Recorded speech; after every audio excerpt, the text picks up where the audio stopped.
Hello, everyone. Hi. Thank you very much for joining us today. We'll be discussing the internet shutdowns that we've recorded around the globe this year, and we'll be sharing with you some strategies on how to push back against internet.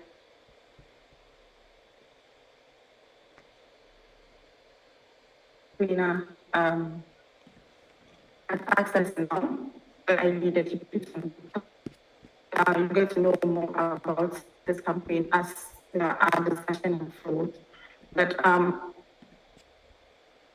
with offline activities increasingly moving online, and in order to mitigate the spread of the COVID-19 virus, the internet is becoming more crucial than ever. However, we have governments around the globe, such as the government of Togo, Burundi, Bangladesh, India, Myanmar, Belarus, Chad, Guinea, among others, that have made it to the infamous list of countries implementing internet shutdowns to stifle expression.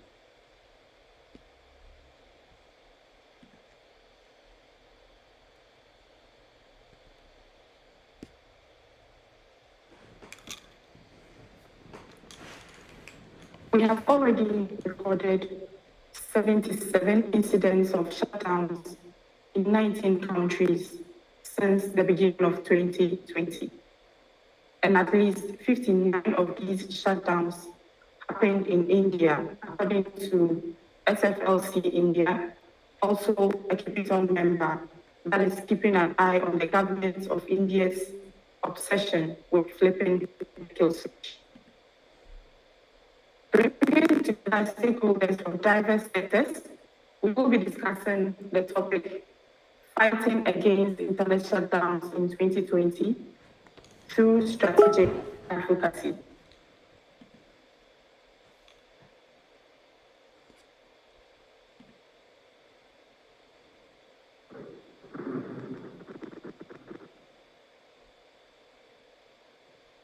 Our speakers will discuss the various internet shutdowns recorded in their respective countries or regions, their impact, and the various strategies they employ in pushing back against kill switches. This webinar is brought to you by the Keep It Coalition, which unites over 230 organizations from 99 countries around the world, working to end internet shutdowns globally through grassroots advocacy, direct policy maker engagement, technical support, and legal intervention. So before we delve into the conversation, I would like to call on our speakers to introduce themselves and to tell us some of the amazing work they are doing to keep it on in their respective countries or regions. I will start with Abdul Karim. Kindly introduce yourself and tell us briefly where you are joining us from, organizations, and some of the thematic areas you focus on.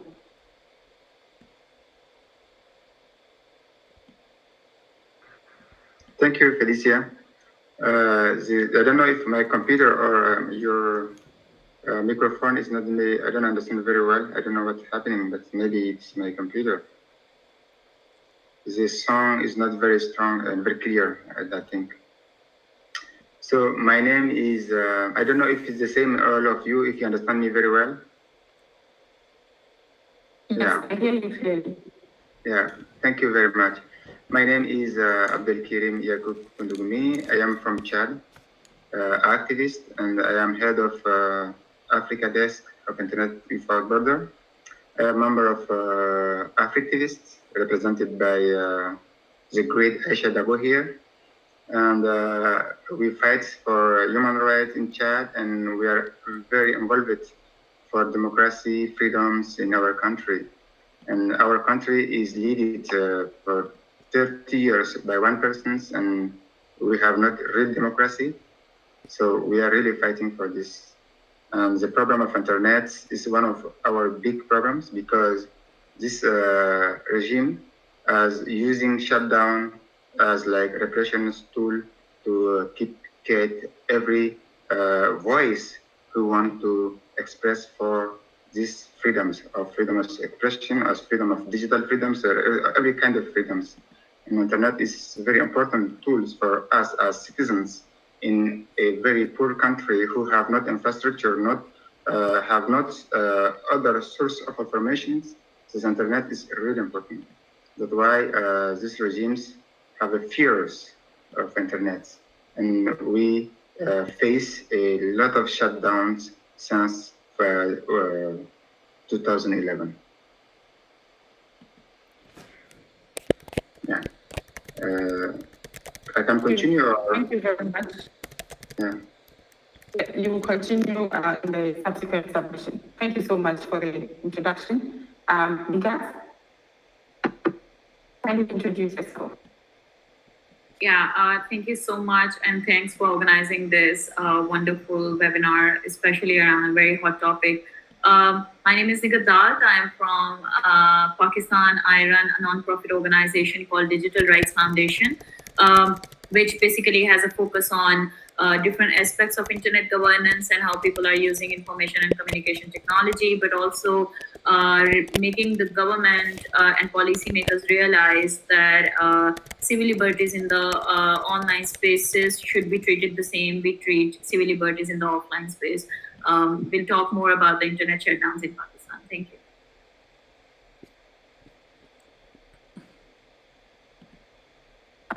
Ali, next.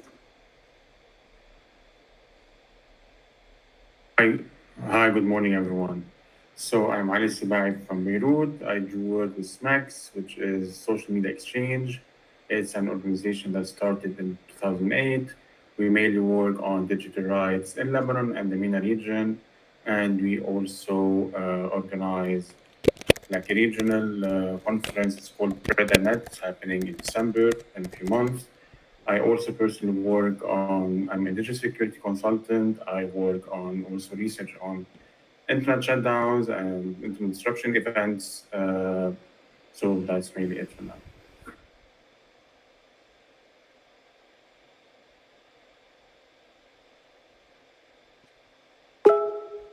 Alexey, you're next.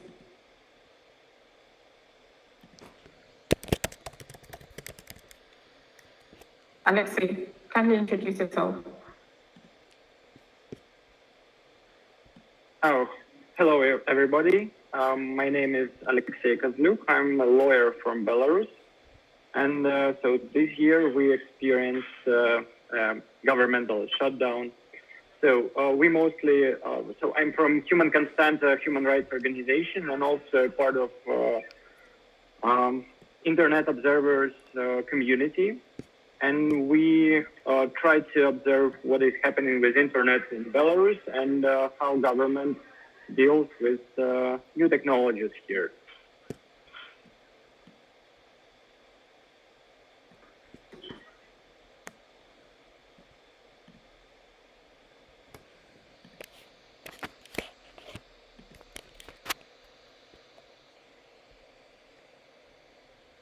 Aisha, can you introduce yourself? Hello, everyone. I'm Aisha Dago, Projects Coordinator at Affectivist, which is a network of bloggers, cyber activists, and actually social movements on the continent. So what we do is we work to strengthen democracy, good governance, human rights using ICT tools. And what we do in terms of internet shutdown is, of course, advocacy with coalitions like the Keep It On one, but also through other civil society organizations, be it at national level in a country or at continental level. And we develop toolkits actually for users, to circumvent censorship, or in case of complete shutdown, we have what we call a pirate radio that we activate when there's a shutdown in a country. but we want the information to get out, so we'll put it on that website and it will be accessible to everyone. Those are just some of the examples of things we do. And we do a lot of training on civic engagement and civic participation because we believe that participatory democracy puts the citizen in the center actually of the city or how politics and everything works. So I'll stop at that, then I'll talk more about what we do later on. Thank you. Thank you so much for the introductions, and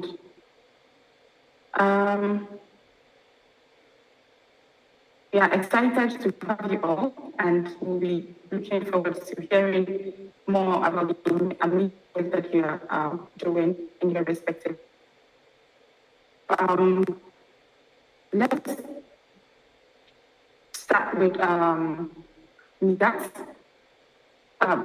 We would like to know more about the internet shutdowns in Pakistan, especially the ongoing disruption in the tribal districts and how it's affecting women and girls' rights in the region, and other impacts that it's having on people's lives. But most importantly, we want to see how internet shutdowns affect women and girls.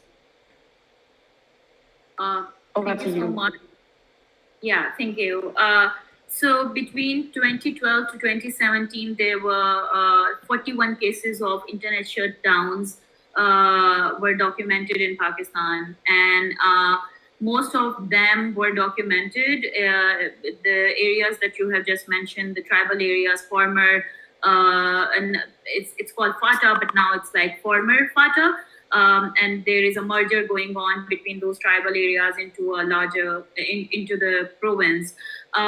And then Balochistan. So what we have seen that the major internet shutdowns took place in those main two provinces, especially, so it has been going on for a while, like we have seen examples in India, like constantly shutdowns happening in different places, but they're like temporary shutdowns, which sort of take place in the name of security, or when they're like in days like National Defense Day, or they're like religious holidays and protests happen in big cities. So in the name of safety of citizens, they're like shutdowns that take place, which sort of have become norm, especially in the capital, Islamabad, or in other cities like Lahore and Karachi. But then they're like longer shutdowns where, usually the excuse that we hear from the authorities are that we don't have the capacity to provide internet in those far-flung areas. But that's usually not the case. The case is that the internet is shut down there because of the national security reasons. And when it comes to FATA, this 3.7 million population in those areas are absolutely deprived of internet. We witnessed that, so it has been going on since 2016 because of some clashes happened at the border of Pakistan and Afghanistan. And since then, it became a very valid excuse for the law enforcement and the government for the government of Pakistan that we have to like in the name of national security to keep like check on the border and all, and so that's why they just like completely shut down the internet there. So the 3.7 million population of those areas are completely deprived of internet. The depth of this problem we witnessed during COVID, where most of people were absolutely not aware that what exactly COVID is, because like in urban areas, we were seeing that people were getting a lot of information on internet. Government was using digital means to reach out to the population. Internet penetration increased so much in Pakistan, like 15% than the usual internet penetration.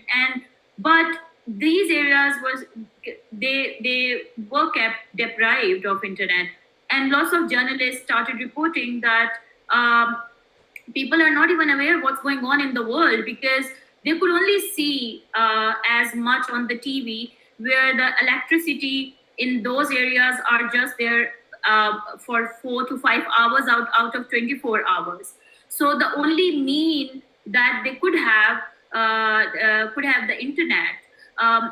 And so, but then I think a lot of people started raising voice because young people from those areas who basically usually travel to cities or big towns to study further, they had to go back to their towns and tribal areas. And when the classes went online, they just couldn't be part of those online classes because their areas were deprived of internet. So there were like protests and in Balochistan, in Turbat, in KP, in Fata, and these young people basically raised a lot of voice that these constant shutdowns, how they are depriving these people of the basic fundamental rights, not just the right to freedom of expression and access to information, but also during COVID, how they are deprived of the information that is much needed for them. And I think the situation gets much more vulnerable for women because men can still in those areas can go out. I mean, we have seen lots of documentaries and videos where young boys and young men are traveling miles or climbing up mountains to get access to the internet where they can find some signals. But women cannot do so because they are not allowed to step out of their homes. So they are completely in the darkness, what is going on in the world, how people are dealing with this, and women students who couldn't really travel like young men or to the areas where they could find internet. There is an area, Gilgit-Baltistan, where internet shutdown is now so pervasive that students just got together. They have been protesting in Balochistan. They have been protesting. They just made a documentary and documented that how far they have to go every day to get an access to internet. So this is the kind of situation that we are dealing with in Pakistan. But I would say that people like us who are in more privileged positions and who are sitting in urban areas, we still raise our voice when the internet it's being shut down in cities. But the voices of those people are really not being heard, even during COVID.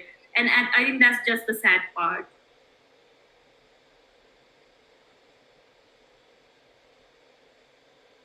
Thank you so much, Gaz. And that is totally true. More and more internet shutdowns are being used to target vulnerable groups. And it's really unfortunate that women in these areas and girls at the same time are not able to access the equal opportunities that the internet provides. So I think it's more important for all of us to keep pushing, bring an end to internet shutdowns around the world. So I think let's move to Chad, where there's Abdul Karim, can you tell us what's happening in Chad and how this censorship is impacting freedom of expression, access to information, education, and journalism in the country? Thank you, Alicia. I told in message that your headphones song is not very good, so I don't know if when you pull it out, the song may be better if to understand you, because when you speak, the song is more have a problem of understanding. Can you try to put out your from computer to speak to see if it's better? Is it better now? Yeah, it's more better, I think. Okay, all right, thank you. Yeah, very, very good. Okay, thank you, Felicia. The situation in Chad, the impact of internet shutdown, I think that it is the same in Pakistan and other countries, but the problem of Chad is in two levels. In the first level, the internet penetration in Chad is very low. So we have just like 5% of 15 million of Chadians have access to internet, mostly in big city. So internet penetration was stopped by the frequent shutdown of internet. The second problem of Chad is the quality of internet, because the quality of internet is very bad. We are like you are like optic fiber you have here, but in Chad we have not this quality of internet. But in Chad, the situation of political situation, economic situations is very different from other countries. We are led by a dictatorship regime, and internet is not seen like opportunity of development. That's why the government never invest to develop and to make permit Chadian people have access to these tools. The very less investment happen is did by company, foreign company, telcos did investment. So the situation of Chadian, when you see like Africans level of connected country, like it is 25% of Africans country have access to internet. But when you see Chadian citizens, we have just like 5%. It's very, very, very low. But citizens use these tools to improve to defend their right. At first, during the elections, Chad is very closed country. We have no infrastructure. So internet give opportunity for civil society, political party, and citizens to be connected and to be organized and to be more efficient in political fields and human rights and social and cultural fields. But the government don't want that citizens use this tool to be out of control of the government, because when you use, for example, WhatsApp, when you use like messenger tools, government cannot control what all those organizations or human rights defenders meetings and understand what's happening. So usually they control our movement, they control what's happening, they control information, because we have just only one TV and one radio, national radio, and some small radio and 2 or 3 very small TV. So information, circulation of information is very, very controlled. So with internet, government lose this capacity to control and to persecute opponent. That's why every time when we have a crisis situation, social crisis or economic crisis or political crisis, the first things the government do is to cut and shut down internet.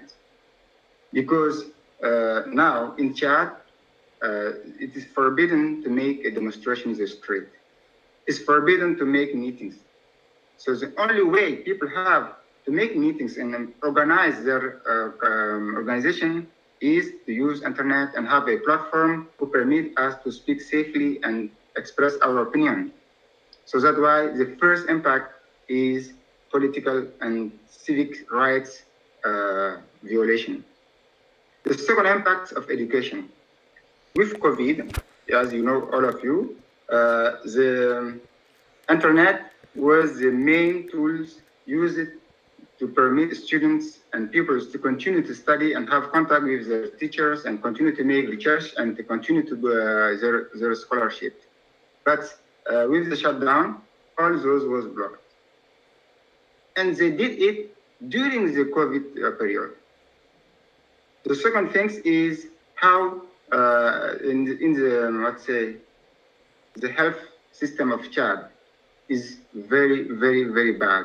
And internet and WhatsApp and all those tools permit to different hospitals and different doctors to communicate each others, or to permit the doctor to speak with people who cannot come to the hospital and they are in the very far area. So with the shutdown, all those people was impacted and was isolated. And the consequence, no one knows how many people died because of this. In the freedom of expressions and journalism, now many journalists use internet and WhatsApp for their interview, for their to be in contact with their source, because many of their sources are very far in the countryside. But now they cannot work. the control of internet, and we understood that the government bought a system to control WhatsApp. I think that most of you understand there are tools to control the communication and messenger on WhatsApp and other social media tools.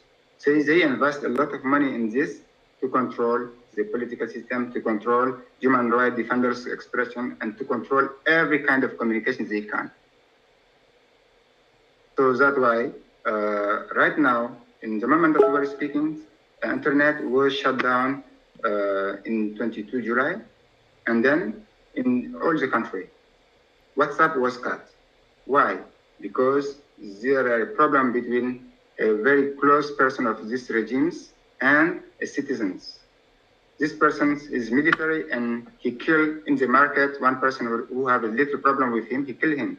And people in the market don't accept this kind of injustice, and they reacted. And when people try to mobilize to say no, they just cut WhatsApp all in the country to stop this reaction. You understand?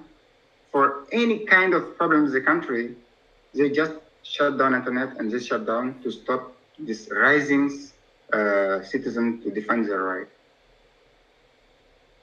Even when they make advocacy, if we call every kind of organization, they don't mean it. So that's why we are in Chad very, very isolated. Activists and Access Now and many kind of other organizations help us. But I think that the situation of Chad is not just isolated in Africa. We have a similar situation in everywhere. So the question as we'll ask now is how we as Chadians, victims of shutdown, can do to be more visible, because this government, by shutdowning internet and WhatsApp, the objective is to make us invisible. So if we are invisible, no one can know really what's happening in Chad, because the official media never talk about wrong things happening there. So citizens and independent media are the main source that can, using internet, to inform and make visible our problems or the violation of government in this country. So how now to make visible all this problem by give us, or by working together, or I don't know, advocacy in international level, to have a pressure, to make pressure on this government to keep it on and keep internet on and WhatsApp and other tools. And shutdown cannot be the only way to resolve social problem or economic problem or political problem. The last thing that I really want to share with you is this shutdowning is not random. Now it is a new way the dictators and very oppressive government and regime find to keep people calm. They just see when people don't ask their right, they are very calm, they open slowly internet. When people trying to ask their right and trying to make demonstrations and speak their opinion against this regime, they shut down internet. So shut down internet was like a torture tool for this government to keep the people calm. So now how to make, I don't know, in the discussion after we can do it, shutdown may be a crime against humanity. I don't know, a crime against everything you want, but how can we work together to see that shutdowning internet is like shutdowning electricity, shutdowning water, I don't know, everything. But shutdown will be a crime. So that's my last thing that I can continue to speak. So I just want to thank you, Felicia, because my English is very, very bad, but I did my best. I don't know if you understood what really I tried to transmit to you, but I did my best. Your English was perfect. We understood everything that you wanted to say. Thank you, Abdul Karim. And Kudos to the amazing work you continue to do in promoting digital rights in Chad. And it's really sad that governments tend to adopt such extreme measures like shutting down or disrupting social media platforms, which have become very sensitive people's lives in the name of ensuring national security or curbing the spread of hate speech and they usually put it. And true, this is not just a trend in Chad. We've seen several governments shut down the internet. In 2019, we had recorded over 213 incidents around the world, and governments cited all kinds of reasons to as justification for shutting down the internet. But truly, most of these shutdowns do happen around protests, around elections.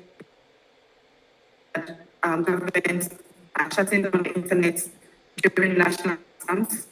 And it's really sad that the government will resort to such extreme measures. And kudos to all of you for the amazing work you are doing and the continued support that you give the Keep It On coalition. Amazing work that all of you are doing. So to tie in the conversation, I will move to Aisha to give us more context in the African continent. What are you seeing on the continent with regards to shutdowns, and are there other digital rights related issues that you want to highlight that we could amplify as well? Thank you. Thank you. And just continuing on what Abdel Karim has stated, usually the governments that shut the internet or block the access to some social media or messaging platforms are just trying to control. Because I don't want to create a caricature of African countries, but we've seen that from independence to now, we've had one-party states where everything was controlled by the head of state who will stay for a very long time, and they had control on media, access to information and everything. And as time moved on to multi-party system, you had more media. Basically, radio is the most followed media in Africa. More private radios, information is diversified. And with internet and the different social media platforms, you have a kind of a democratization of information, where you are not waiting for a formal radio station or a journalist to come and interview you or report on something. You, as a citizen, you become, you share your own information from your own perspective. Of course, it's different from journalism, but there's some who have, along the years, mastered this way of sharing, and they call them citizen journalists. And this democratization, I don't know, it's very unfortunate, actually, that after 60 years of independence, we come to always, basic rights are not being respected in a number of different African countries when it comes to freedom of expression. When you shut down the internet, you want to control freedom of expression, freedom of opinion, freedom of assembly, peaceful assembly, freedom of association. And now with the shutdown, we see an extension of that with impacts on economy. You're preventing people from accessing actually a livelihood or being able to earn a living, access to health, education. So this is like it comes back to basic rights. That's to put it simple. I think for everyone, it comes back to basic rights. The executive branch of power, which mostly should control, because of the way some constitutions are set up, the executive has more powers than the legislative and the judiciary. And you don't have the check and balance that you would expect. So if you have someone at the executive who is not well-intentioned, who is more interested in partisan issues or in personal issues or entrenching themselves in power, they're ready to violate people's rights, and which is really unfortunate. 60 years after independence, we have the African Charter on Human and People's Rights, which specifically actually reminds constantly, the Commission constantly issues press statements reminding member states that they have to uphold the right of citizens. With this COVID situation, the Commission was one of the first to issue a statement reminding on basic rights has to be respected. They have to be respected even if you are implementing response measures to address COVID. So coming back to this, shutdown, based on a study by SPESA, which is the ICT Policy Center for Eastern and Southern Africa, study that they did, most countries that implement shutdown or partial shutdown or blocking some platforms are countries that are considered undemocratic. And you have others that are hybrid, in quote, what they call hybrid. They have some democratic aspect in them, but others are not democratic. So, and another reason, talking about rights, but going beyond, usually, I don't want to say usually, but most of the cases we've seen in Africa is around when it comes to pre-election, be it a referendum, legislative election, presidential election, local election, name it. Post-election, those are the periods where you have crisis, actually, in countries, and where the executive feel the need that they have to tell service providers to either block, slow down, or just do a complete shutdown of the internet. So these are different aspects. As most powers is centered in the hands of the executive, of course, we have problems in all these areas of a life in a country or society in a country. So what we are doing as Africtivists basically is when we did in 2000, it ended, the first phase ended in 2018, and we were to start a second phase in 2009, in 2020 with the Central African region, but because of COVID, we had to put that program on hold. It's an extensive training on for civil society actors and journalists on cybersecurity, data protection, and a toolkit that we provide them with on how to circumvent censorship when there is censorship, how to protect their own data, because data protection is an issue, because you have, again, state spying on journalists or human rights activists. And we did that through, and we created a network of about 550 people who, we constantly continue to communicate with them and update them on tools to use, on approaches to use, etc. Another way we are doing in this advocacy to, prevent or reduce shutdown is we recently signed a partnership with a law firm in South Africa that does a monthly analysis of laws in countries that have to do with ICT policies. And the firm is called ENCODE. And this actually, they do the analysis of a law that you give them from a country, and they give recommendations. And if you go to our website, you will find those information. And the recommendations actually are not just for us, but for everyone, because you have recommendations that civil society on the ground can use, and you have recommendations that we use in our advocacy. And we're also doing digital literacy because we think it's important for users actually to know, how you have to use the internet responsibly, not call for violence, etc. Because we are in a society, there are some basics that we all should respect. If you're asking for someone to respect your rights, there are a minimum that also you should uphold. Sometimes it's out of not knowing, I believe it's not intentional that people share certain messages. I won't say everyone, but some people. So, and also what we do is, I was talking earlier about civic engagement and civic leadership. We believe that everything goes back to the citizen, and it's important for the citizen to know his or her rights. And it's important for the citizen to be able to use this ICT, the different ICT tools, including the internet, to improve their well-being. So we do a lot of training for young people who have their own projects and how to improve it, what are the strategies, etc.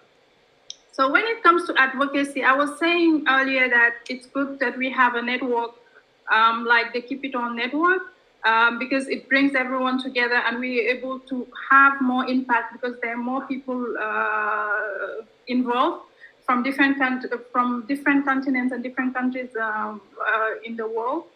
But also you have another. We also work with civil society organizations in countries at local level on building their capacity to protect their data, because sometimes they use or manipulate sensitive data that could be considered sensitive by the governments. So that's important. Talking about shutdown, something I forgot to mention, we've seen recently in Algeria that they just decided to shut down the internet because of exams. So the whole country was impacted just because the students were doing their baccalaureate, which is really unfortunate. I think the best approach, I think, is dialogue, that there are different, there are other ways of going about things than just deciding to cut off a right that is the right of individuals basically in a country. And that's unfortunate. But telcos, as well, as we always say in the Keep It On coalition, the telecom companies have a big role to play in the shutdown also, because of course they will want to follow the government, but I think with dialogue and continued exchange, we will be able to get somewhere. And yeah, that's what I wanted to say. But basically, it's about human rights violations and preventing people from speaking out, or you don't want information to go out because you are an insecure government. Thank you.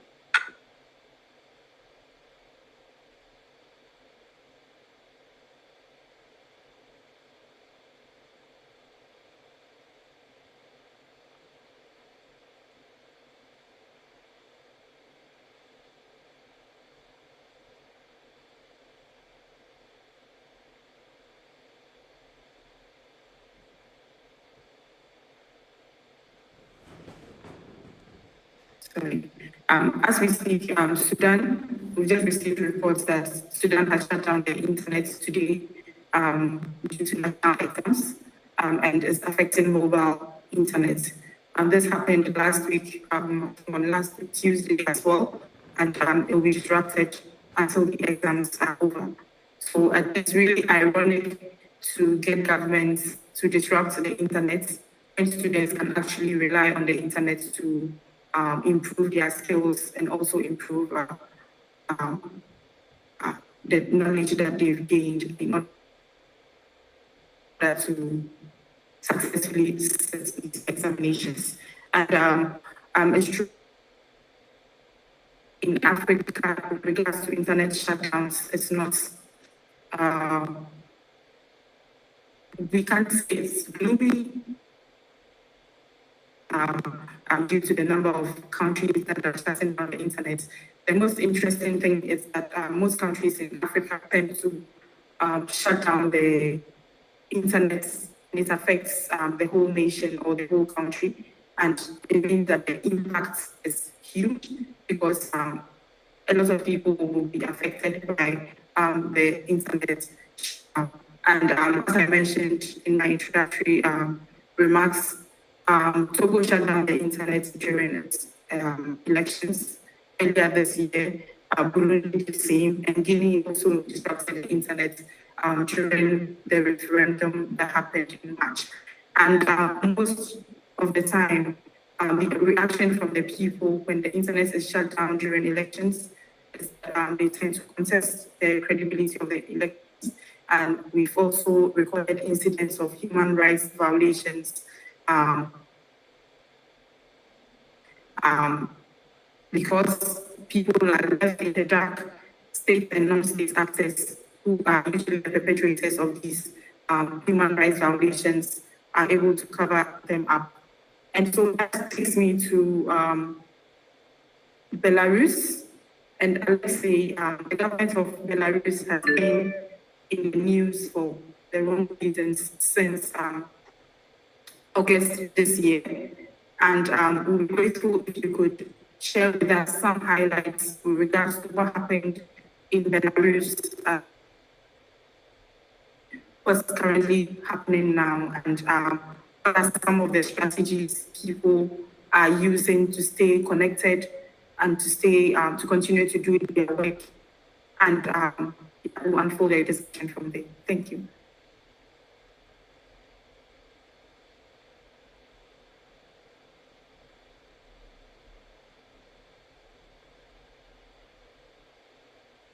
Well, I'll try to focus on what happened actually and what is still happening in Belarus related to internet shutdown. But first, I would like to tell. So Belarus is a country, like we are usually saying, like in the middle of Europe. At the same time, it has 9.5 million population. And internet penetration is around 65 to 75%, according to different measurements. So as you see, it is quite, I would say, it is quite dependent on IT infrastructure. And when we first met with Felicia, and she told us, so Alexey, so would you like to monitor what will happen to internet in relation to your upcoming elections? So I told her, well, so I want, I don't see any obstacles, like I don't see any risks related to it, and I don't think they will shut down internet during elections. So that was a bit funny from today's point of view. But so that was the position of like half year ago, we didn't expect that in Belarus we will experience nationwide internet shutdown. But so from 9th to 12th August, so there was completely no internet in the country. So I would say not completely, but almost, because of some people who made it who could circumvent those blockings. That was minority of population, but some people could somehow get access to global internet, and it wasn't intentional shutdown from the government perspective. I think that, so we recorded the situation like almost minute by minute, and now we see that they just wanted to control Telegram, and they wanted to control independent media, and they wanted to block access to those media. And they failed because they cut off some traffic from some global traffic, and they switched on DPI equipment, and that's how they just switched off those several protocols which are used for VPN services and for secure connections. That's how they wanted to filter information going in and out of Belarus. And they failed because the network was not ready for those activities, and the network just stopped working, actually. So the most of websites were not working, and also all messengers, all international services were switched off for Belarusians for 3 days. The only tool which was still working was Telegram, because they have this built-in proxy, and that's so the Telegram saved us from total isolation. And also those people who made it previously, so who could install some circumvention tools, not all circumvention tools, but because, as I said, most of VPN services were not functioning because of most popular VPN protocols were switched off. So that's how only Psyphone, Psychon, and several others circumvention tools still worked for us. and the rest were inaccessible. And that's how they tried to control the civic activities and the protests which emerged just after the elections. So there were, I think that they tried to restrict the two activities. The first was election monitoring, because more than 1 million people were registered the service of, it is called Voice, where people made photos of their election, those papers like the ballots. So they made photos and they sent those photos to the service, and that's how the fair count of the voices was organized. So, and the government was trying to switch off this service and to restrict the functionality of the service, making it inaccessible. Like the second was that, as I said, protests. So government believed that those diagram, and that's how they wanted to connection and to coordination. And, more than 11,000 people who were detained for 10 or 15 days. So most of them are released by now, but so we are still having protests. For example, yesterday, more than 400 people were detained. And this is our daily life, I would say. And also, the second component of this shutdown is mobile connectivity shutdown. When government order mobile internet providers to switch off their services for some time, like for example, several hours during the protest in some specific area. So we use different monitoring tools, and we see also minute by minute how they do it. And so one of the funniest thing that so the first day when internet was switched off, the government pretended that there was a massive DDoS attack against governmental services, and that was the reason for the internet disruption. And of course, so this version is quite stupid because no data provided proved their version. And that's why we need those sophisticated, or not like sophisticated, but some technical tools to monitor what is happening, because sometimes governments pretend to, so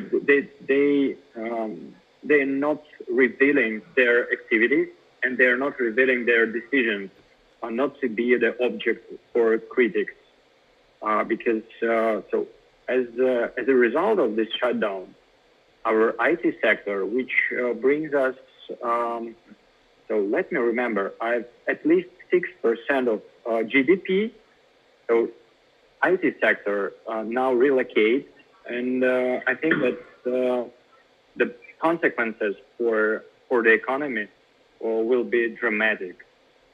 So that's why we as a human rights organization, and we are as a civic society, we should monitor and record the activities of government to prove that their activities are the natural reason for economic problems, but not the protest, but the activities of the government and their stupid decisions.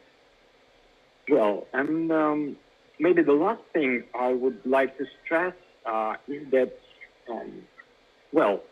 how people were trying to find information, and how people were trying to break this wall, information wall, and get access to global internet. So they exchange information about circumvention tools which were working.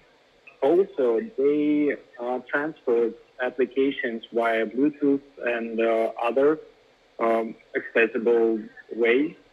So they used some local servers where they uploaded installation packages for circumvention tools. And they tried to, also, we had this Telegram channel, and there were several Telegram channels which spread information about what is happening, and also information of how to circumvent those restrictions. And by the way, one of the most popular Telegram channels, which information, like media channel, which had 500,000 people, like subscribers, before the elections. So after 3 days of blocking of internet shutdown, they had more than 2 million subscribers, like the 4 times growth of this channel. And the same is, for example, for PsyPhone. We talked to the team of PsyPhone, and they revealed their data on their users, and the peak number of connections was more than 1,700,000, and that was more than connections in Iran, by the way.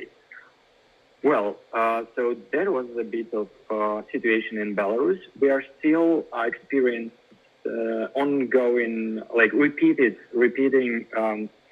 shutdowns of mobile networks during protests. So usually it's 1 or 2 times per week when the most massive protests are exploding. So we are monitoring this, and we are trying to find out how strategic litigation can save us, can help at least to stop companies to cooperate with the government. So providing these tools for shutdown. So thank you.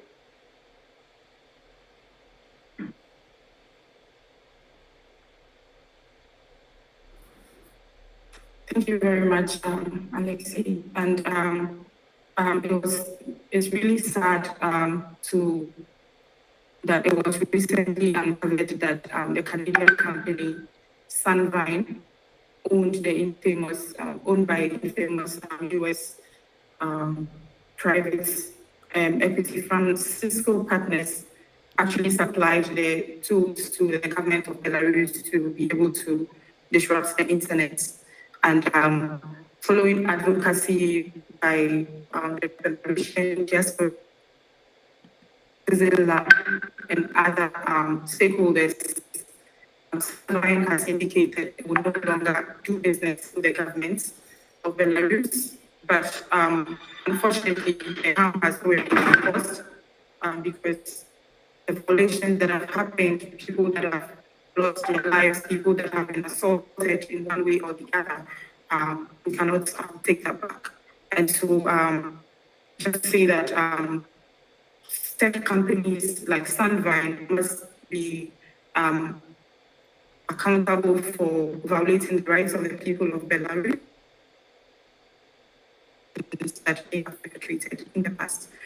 And so thank you, and continue to monitor the situation in Belarus and highlight the impact of the violations that are happening today. So next, I would call on Ali to take us to the MENA region and to tell us more about the government's obsession with shutting down the internet or social media during exams and any other national events. Obviously, we know that these shutdowns are likely to impact the results, but how do these shutdowns impact students' performance and other aspects of people's lives? So over to you, Ali. Okay, thank you, Felicia. So I'm not sure where to start. in the MENA region or in the Arabic-speaking countries. So just between 2019 and 2020, 9 countries did like internet disruption events. This year only, like between July and today, there have been 5 countries who have been disrupting the internet or shutting down the internet due to the high school exams. So it's very funny in the MENA region that the reasons of internet shutdowns goes from limiting the freedom of expression, limiting the freedom of assembly, and limiting cheating during high school exams. So it's very like the reasons varies from this end to that end. I would start I'm not going to go in depth in every country because there's so many examples to talk about. So I'm just going to give some sort of overview about some cases in these countries. So this year it started in Jordan. They did not shut down the entire internet during the high school exams. They just like blocked the main telecommunication apps like WhatsApp, Telegram, Messenger. So, and it was only during the morning. Still, this had disrupted the entire like communication between businesses, between individuals, and maybe just random people want to communicate with each other. So that happened around June this year. And also in Jordan, around the beginning of that year, or even in December in the previous year, there was also like internet disruption, mainly on Facebook Live.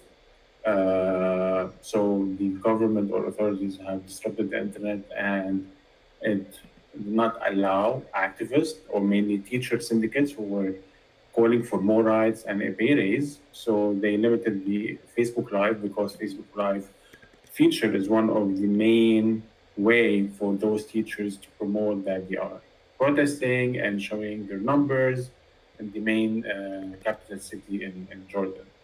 So I would also go now, like jump into Syria, who have been doing this kind of internet shutdown since 2016. So maybe they are the first country or regime to actually start shutting the internet for the high school exams. So it's been ongoing since 2016 and even until 2020.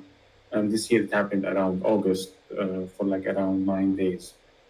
Also, it's very important to know that in Syria, since April 2019, around the holy month of Ramadan, they started throttling WhatsApp. So technically, if now you are residing in Syria, you are not able to communicate via WhatsApp. Everything else works except WhatsApp. So technically, if you communicate via WhatsApp, it shows you like maybe in 1 month or 2 months, the message actually delivers to the second party. So we have noted this kind of disruption or actually shutting down WhatsApp. We are not sure what are the main reasons for that, but there could be plenty of reasons. We could discuss that later. So yeah, in Syria, they have been threatening WhatsApp since April 2019, and as like Alexey said, one of the main tools that people actually can use WhatsApp is Siphon and other like VPNs. But Siphon is mainly the main tool that individuals in Syria are actually using to circumvent this blockage in Syria. And also, like the government says it's WhatsApp issue, and the WhatsApp never like issued anything, and they say it's around sanctions, but all this could be like lies from the regime. Also, in Sudan, as you said, like between September 16 and today, there have been high school exams. So the government and the commission companies are shutting down the internet during the morning, during the sessions of the exams, which is shutting the entire internet. Also in Sudan, between late 2018 and 2019, there have been massive protests, and the government back then, they have shut down the internet. And during one of those shutdowns, there have been massacres and hundreds of people were killed, and they shut down the internet so no one can actually broadcast or show like in real time what's happening in Sudan.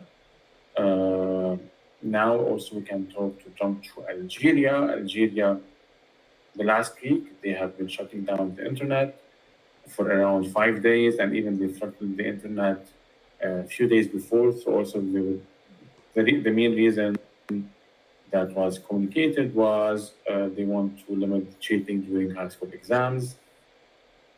And also previously, and I mean, one of the that's a real story that I was told about from one of my friends who is actually residing in Algeria, that their business almost lost a business opportunity worth like thousands of dollars because of the internet shutdown, and because the supplier or the other business did not believe that the government actually shutting down the internet because of just high school exams.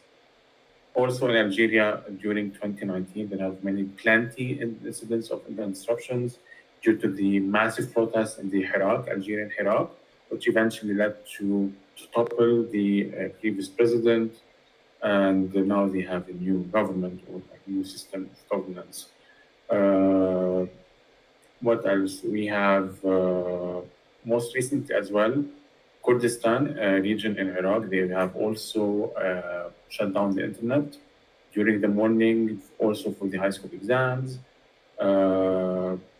And this have been happening in Iraq for so long. The good part, we and one Iraqi lawyer did some advocacy campaign. That lawyer have sued the government, sued the ministers, sued the telecommunication companies for shutting down the internet during the protests in Iraq. And also we have asked people to sign a petition to ask the government to stop shutting down the internet in Iraq, and around 20,000 people have signed it. So that was a good sign of advocacy and asking the governments to not shut down the internet. And what actually happened that this year in the Iraqi governance, in Iraq there's the Kurdistan region and the other Iraqi governance. So in the Kurdistan, they shut down the internet during exams. However, the other governance, they did not shut down the internet. So we can say that was a positive example of advocacy for that. Also during the protests and massive protests in Beirut and Lebanon, actually the internet service provider did not limit the internet or did not shut them down or disrupt it. Actually, SMEX led a campaign and asked the telecommunication companies to actually enhance their distribution of internet and actually they installed few towers around the main sites of the protests. And actually, because of the first few days, we have thought that there was massive internet throttling, let's say, because people were not able to access the internet. But we actually believe, later on, we saw that it was mainly due to congestion of the networks. So that's why we led this advocacy campaign, and they replied to us and installed few internet towers, towers, 3G and 4G towers around the main sites of the protests.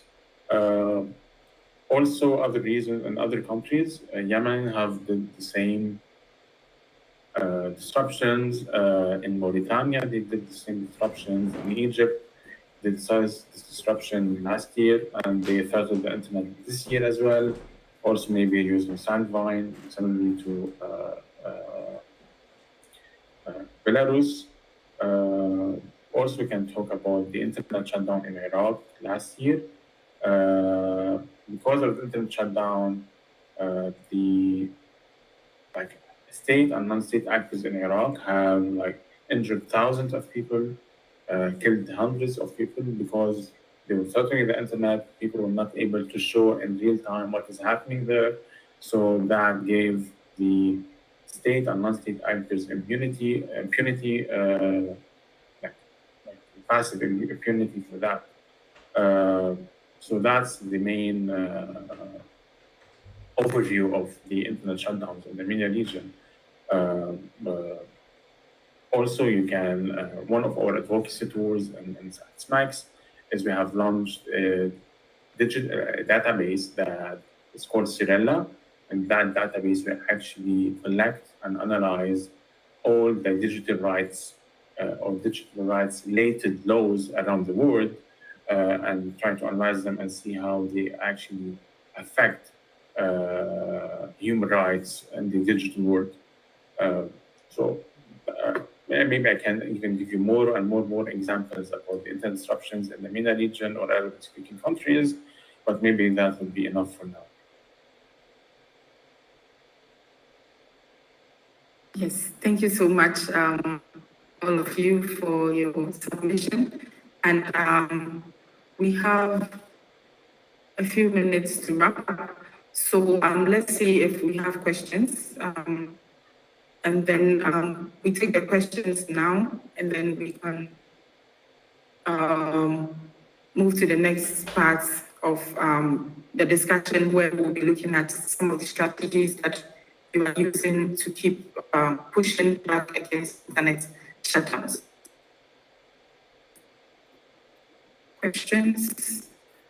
The first one is to Nigat, and the person of shutdowns are you seeing in Pakistan? Are they total cuts or the shutdown specific services?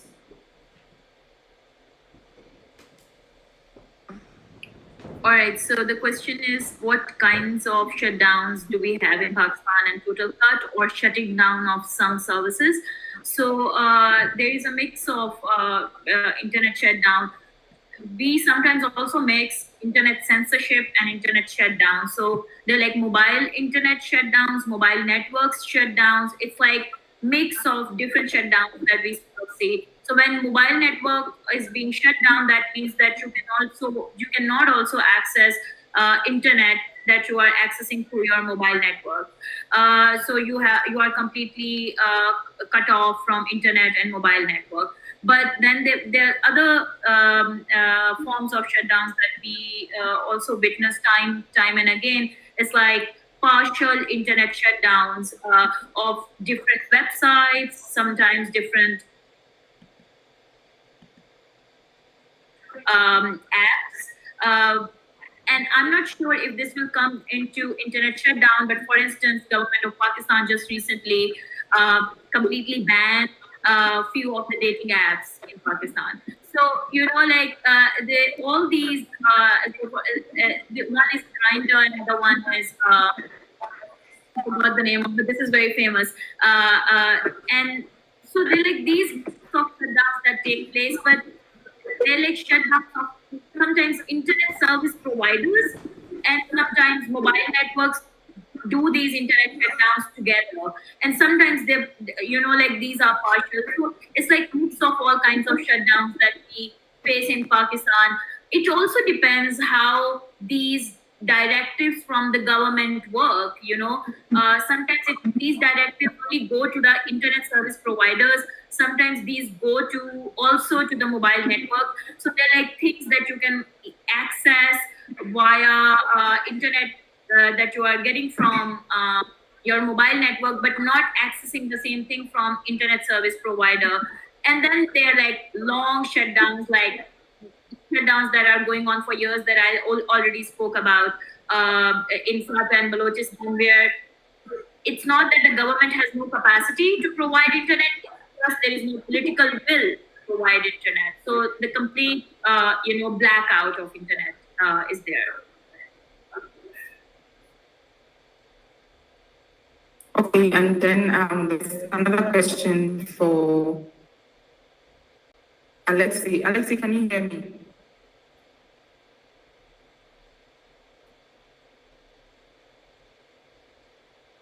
Alexey, can you hear me? Yes, I can hear you well. Okay, so Jean-Paul wants to know which tools were you using to monitor, or are you using to monitor the shutdowns in Belarus? Okay, so first of all, we use UNI tools like UNI probes to monitor which websites are blocked and also which interference with the network we can find. and also there are several other tools like some tools to monitor the cell connections to the mobile connections, like cell light info or like something like this. And also there are several other tools like Atlas, NCC RIPE Atlas probes, which also provide a lot of information about network and connectivity, and several other international services which are publicly available. So I can share it with Felicia, and she can distribute it. Maybe it will be helpful somehow for other people.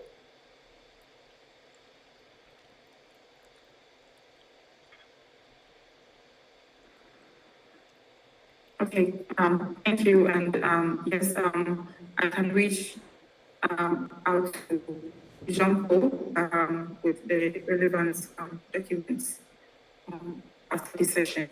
And Nigat, thank you so much for joining us. And you've just indicated you have to leave. So we are grateful for your time. Thank you so much. It was great hearing you. Just before I leave, just wanted to say one thing that I think one of the strategies that we really need to see that how together we can strategize, because more and more governments are misusing terms like national security and safety of citizens, and in disguise of all these protection mechanisms, they are shutting down internet to suppress freedom of association, freedom of assembly online, and freedom of expression. And I think we really need to ask and keep questioning these governments through the coalitions like Ipiton, and also our own individual powers that we can use in our own jurisdictions. So just wanted to say that, and thank you so much for organizing this session.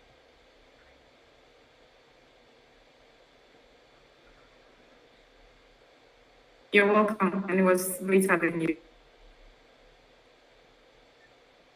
Okay, so there's a comment or a question. Should we be moving towards a broader phrase like internet restrictions, given that states are getting creative with allow lists or block lists of throttling, etc. And Ali has answered, he says maybe we should move towards internet disruption.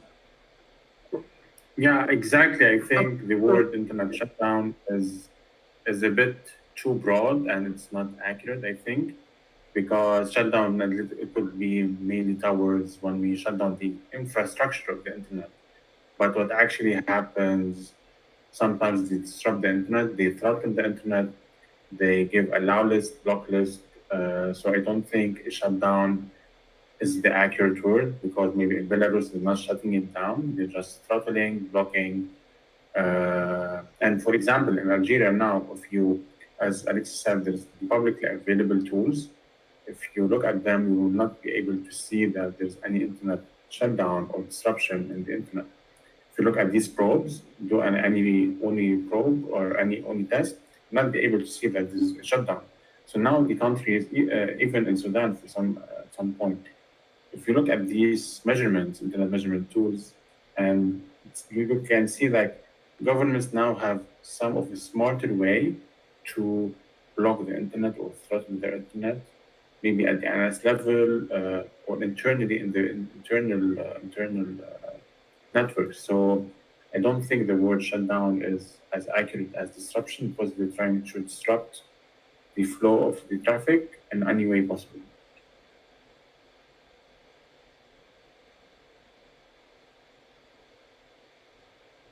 I totally agree with this, and I think that the tools which are used to restrict internet and to disrupt the internet are so sophisticated now, and they will become more and more complex. So that's how we should also adapt to it and adopt our advocacy and measurement tools. So let's talk about internet disruption, not about only shutdowns.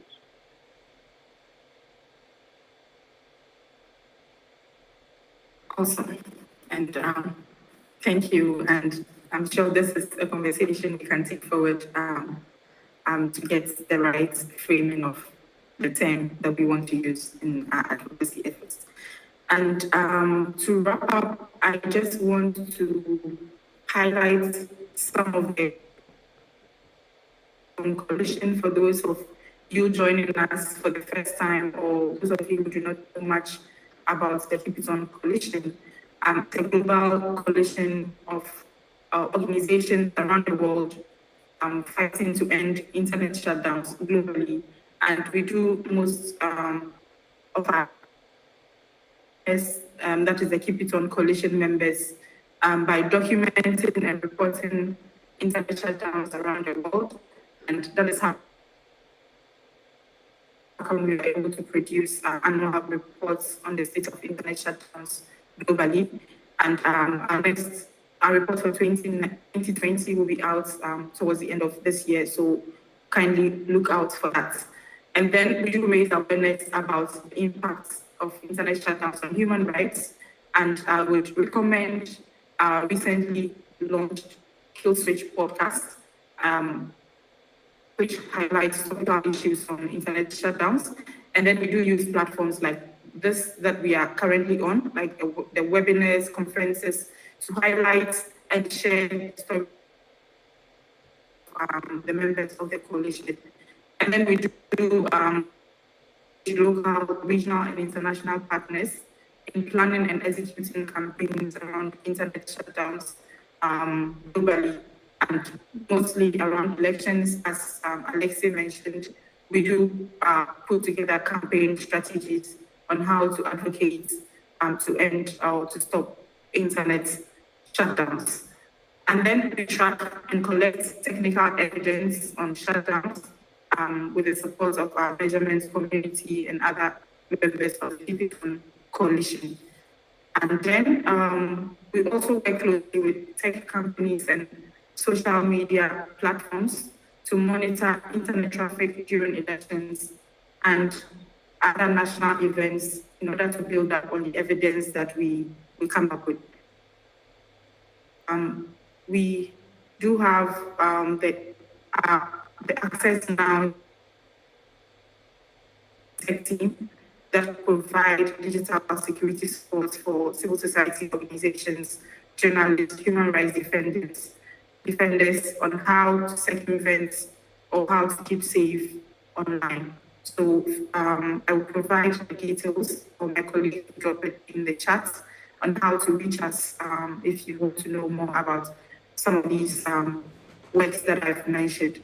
And so in wrapping up, I would want each and every one of you to share with us some of the strategies that keep you moving in your quest to defend the internet around the globe.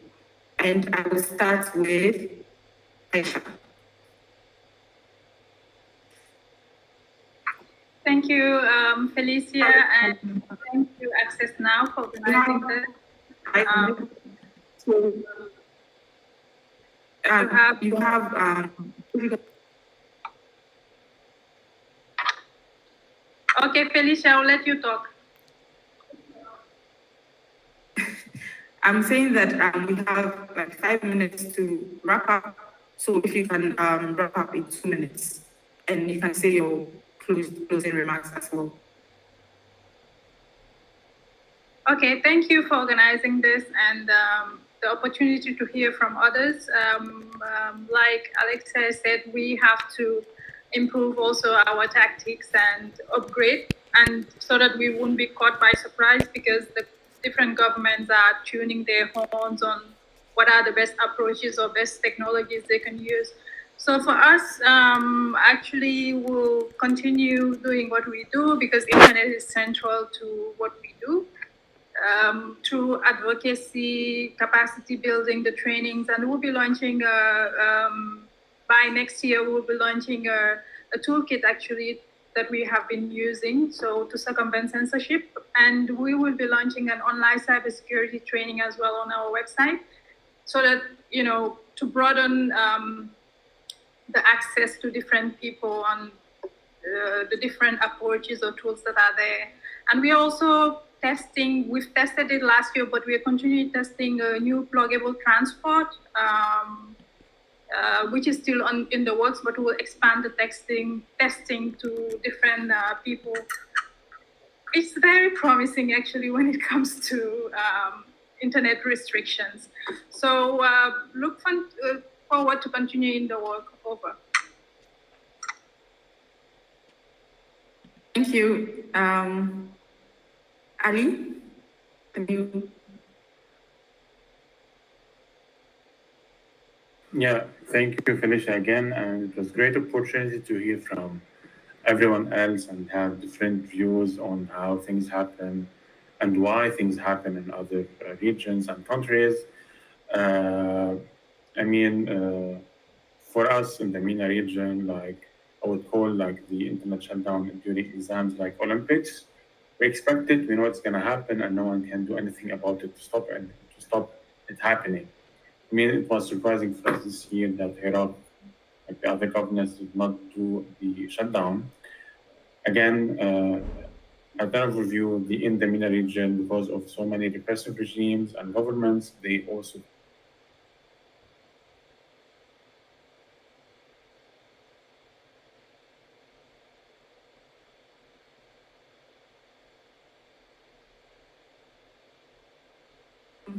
We've lost Ali, so let's move on to Abdul Karim while he joins the call. Yeah. Okay, he's back. Yeah, sorry for that. So I was saying, like, Okay. in order to cause in the MENA region, there's so many repressive countries or repressive regimes. They always try to limit the freedom of expression, freedom of assembly. So, as Alexis said, also, like, we need to look into that, prepare for that, immune our civil actors to act in different way, immune them and give them more digital security advice. So whenever this kind of disruption happens or for the internet, we will be able to be ready for these events and try to circumvent it and talk about it more and try like not to have these disruptions limit us of speaking freely. Also, like we at SMAX, we have recently launched a digital safety help desk where we give civil actors, journalists, and bloggers some kind of advice regarding digital security whenever they ask for it. Yeah, that's it. Thank you. Thank you for the opportunity again.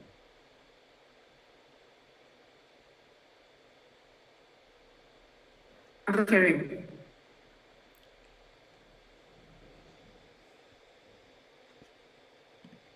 Thank you, Felicia, and thank you everyone here. Thank you at now and all others follow us online. I have just 3 ideas. First things is how to pull out this indifference of the world about this very important problem of shutdown, because many country or people or I don't know are not involved in this problem. So I think that to make this problem or highlight this problem in the world, idea is it is possible for us to decide International Day against shutdown, internet shutdown and destruction, something like this, that we can everywhere in the world, all the organizations involved in the coalition can make action demonstrations in every country in the world. So if we have a very world action to highlight this problem, I think that media or people try to understand and interested in this problem. So if it is possible, maybe to decide one day in the years that said that this year's we are the day of against internet shutdown and disruption. This is the first idea. The second idea is that the advocacy of international organizations is good, but it's not very sufficient if in the ground when internet users and others not move. For example, situation of Chad, everyone are concerned by the internet shutdown. But if you try to tell them that you have to move to defend your right, you have to make demonstration, you have to go out to protest, no one move. Everyone waits that international organization advocacy have immediate results and government understand and they stop the shutdown. This work maybe if in democratic country where the pressure of the institutions like European or United Nations or other institutions can have a pressure on the country's members. But especially in Africa and especially if a very authoritarian regime, this approach of only having pressure of advocacy is not very efficient. First, for example, in African Union, we try to, for example, have a commissions, but the president of the Commission of Africa is the family of Dedi, it's a Dedi in Chad. So he cannot do something or react quickly because he's concerned about the regime of Chad. It's the same things in many countries in the Union African decided that they don't permit their citizen to cut the cord against them. Understand? So how can we try to make pressure by mobilizing every citizen in those countries? First, they have to make demonstrations, they have to fight for their right, and they have to protect their right. How do we? Because this kind of regime, they don't care about just advocacy. Because they every time they say we shut down because of fake news, we shut down because of let's say hate speech, we shut down because of national security, we shut down because of fight against terrorism. They use many strategy, as you said, as Aisha said, they are very, very creative to justify the crime of shutdown. So how we together try to be more creative than them and try to protect digital rights. And the third thing, and the last one that I want to maybe chain together, I am very interested by making company accountable. Many telcos in Africa have their let's say the headquarters in Europe. So if they are, we can try to make them pressure in Europe or I don't know in India or where they have their quarter by try to make them to justice or make them accountable of this crime. I think that we can have a very good tools to make maybe our right or our cause to be more efficient. So I don't know how to do it, but these 3 points I really want that in the future, maybe not today because the time is very short, but in the future trying to do something about that.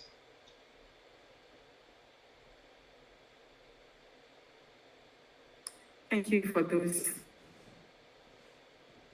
Yes, we would all be excited to defend the internet on a particular day to come out to fight against internet shutdowns. And that is a very interesting point that we can see how we will be able to work to make that happen.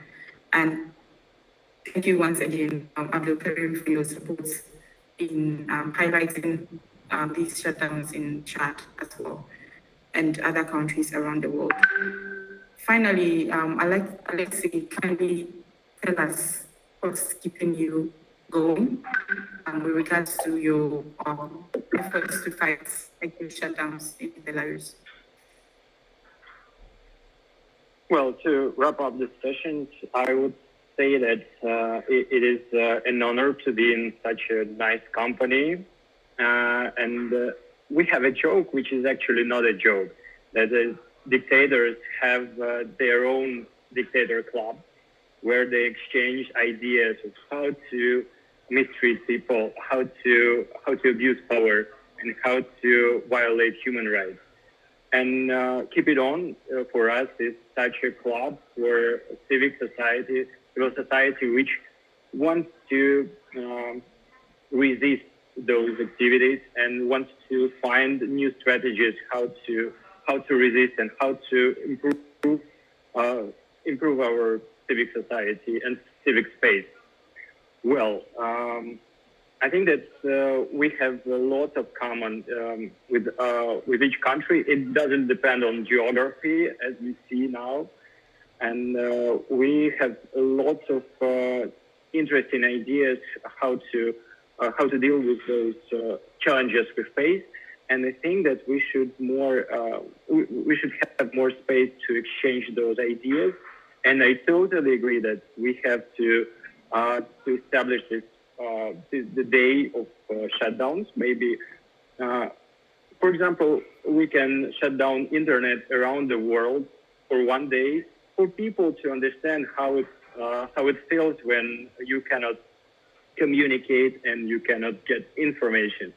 Well, so of course I'm joking. I'm joking because for me, for example, like as a millennial, it is a cruel treatment, obviously.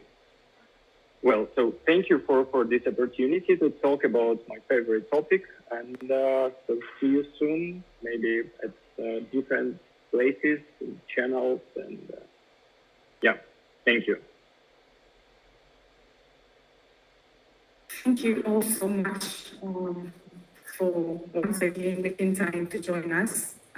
We are really, really grateful for your time. And finally, if you are a civil society organization, an enabler of human rights, and you want to know more about how to join the Keep It On Coalition, visit our site www.accessnow.org for more information. And then if you are an individual that believes in the power of the internet, kindly share your stories with us if you're experiencing an internet disruption or an internet shutdown, wherever you are, or if you know internet shutdowns, kindly feel free to reach out to us as well. And we would amplify your stories and use them as evidence in our litigation against governments that shut down the internet, as draw the attention of stakeholders to come to terms with the fact that internet shut impacts human rights, and so every government should make an effort to put a stop to it. Thank you once again to our cherished listening to us, and feel free to reach out via social media using the hashtag #KeepItOn, and all your questions that were not answered in the session will be addressed. Thank you once again, and have a lovely day wherever you are.